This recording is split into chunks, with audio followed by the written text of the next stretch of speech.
on to the Colts. I'm thinking we look at the Colts and let's be realistic. There's no way I can give them more than a C-. I'm sorry. I like the Samson Ebukam move, but that's the problem.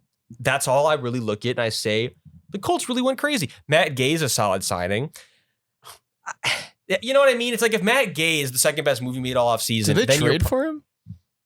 No, I think they gave signed him like a 4-year, $22 million deal. That's the part of the problem too. Like, do they not see how fluctuating kickers are in the league? Like the one guy who's an all-pro, the next year will miss 7 kicks. Like, I don't know what they were thinking. Like that this is like he's like not everybody's Robbie Gould, all right? Like, you know, not everybody just kicks good every year. It's really not how it goes.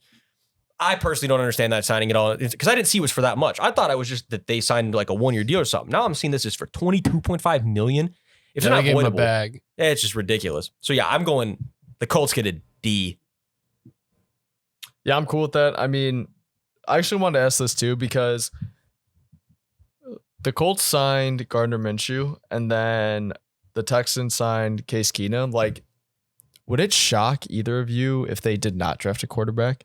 So I could see the Colts not doing it. I'm not saying, I just want to preface this because that could be taken out of context horribly. I'm not saying that those are the guys and they're like, yeah, we're fine with them. Yeah. It's just like, I don't know. You roll for maybe Caleb? Like another bridge and they just wait for next year. Yeah. Like Caleb Williams sweepstakes. Teams aren't going to say it, but if there's a year that people want to suck, like really suck, it's going to be now. Yeah. I mean, like every time I watch Caleb Williams, I mean, it's literally like, what? Like this I love dude, Caleb Williams. I'm so high on him. Everyone knows it's not like this is a hot take, but I would literally, you take him over like, well, I'm trying to think who I would take over him that's come out besides Joe Burrow over the last.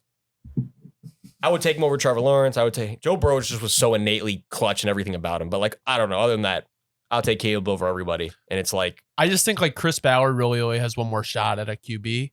So like if his pitch to ownership is let's do it and let's get Caleb Williams next year, I understand it. I understand if they don't take him. I know they were in for the number 1 spot, but they didn't get him. So I don't know. That's the thing is though, is it's like if you don't do this year and then you try and swing for the fences next year and you don't get that first overall pick, he's canned. There's gonna be so many. So it's what like are the big quarterback risk. prospects next year. Caleb Williams and like Drake Yeah, I'd say May, Drake. and then there's a bunch of just other names out there. The only thing I will say is like, I mean, their moves kind of like, if you think about it, they let Okereke walk. He's at the Giants. They traded Gilmore. So they're kind of getting rid of their guys. Is that how you say it? Okereke? I've heard different pronunciations. I think it's Okereke. I thought it was Bobby Okereke. That's what I've heard too. I do think that sounds. That's what I would have. way That's more what I right. would You have said that, said. and I was just like, damn, that actually sounds. I can't way lie. More The correct. amount of podcasts I have been consuming of NFL content over the last like 3-4 weeks has been ridiculous. So there's just a ton of different pronunciations of it. I've heard Okereke. That sounds like it sounds right. Like Okereke, it could be. Maybe just a little too much E in there. I'm gonna keep it real. Okereke, I don't know. It sounds like if you look at the name, like, and you don't know how to pronounce it, that's how you'd pronounce it. Actually, that's if I'm not probably mistaken, don't we just get the Okereke thing from? Wasn't it who did his intro for the draft where he was reading his thing? Wasn't it Pat McAfee where he was like, "Future Hall of Famer"? I remember he was going crazy. I'm pretty sure it's Pat McAfee. And he was like, "Bobby Okereke," and I think we all just said that because he said that. Like Pat McAfee was like Okereke. Now we're like Okereke. He was just reading that shit off the script. Like he didn't know either.